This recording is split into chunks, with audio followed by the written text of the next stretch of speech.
Donald Trump feeling the love in Las Vegas. That is Miriam Witcher. She's a Colombian immigrant who, before the rally, said she supports Trump's plan to deport all illegal immigrants. Now, joining me now, someone who just came out of an interview with the Republican frontrunner.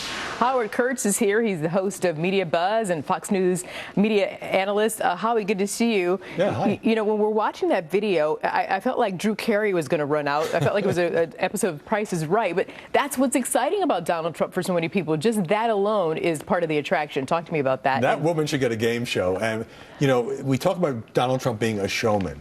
I mean, here's a guy who is rather unpopular with Latino voters, according to every poll. But what that clip that you just played is the thing that's going to stay in people's minds. The woman's all excited. Trump, and so he fights what the pundits say with the imagery of that, and it looked like a spontaneous moment, but he knew how to exploit it. That's the thing. He definitely is a showman, but he comes with issues. I want to know if you talked about that, any issues in platform in your interview with him.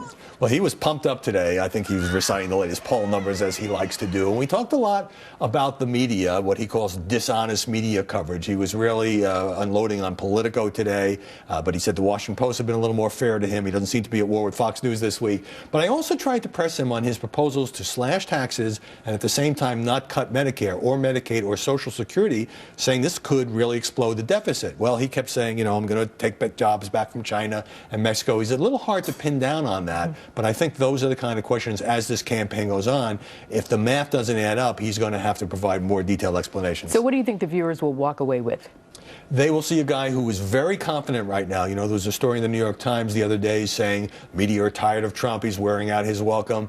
He doesn't everywhere, feel that way. Yeah, he's everywhere. Still. I mean, just doing so many interviews, which shows the media actually are not very tired of him. And of course, he's good for ratings. But they'll also see a guy who likes swinging away at Marco Rubio. He doesn't attack Jeb Bush as much because he doesn't think he's as much of a threat. I think he's kind of itching to unload on Ben Carson, who's been #2 in the polls. So they'll see a guy who really is defining the terms of the campaign conversation. So even when the media are covering Carly Fiorina more, Ben Carson more, Rubio more, that's good, but often they're asked about Trump or issues that Trump is pushing hard. Switching gears, media also covering this Kevin McCarthy's decision to not run for the speaker. Are the media overblowing that particular coverage, making a bigger deal out of it than perhaps it is to people who are going to get the kids to school and going about their daily lives? I don't think everyone is necessarily talking about this at the kitchen table. Within the Beltway bubble, I mean, this is pretty huge. The Republican Party splintered at the moment, can't seem to find a new speaker for the moment. But I will say that some of the left-leaning commentators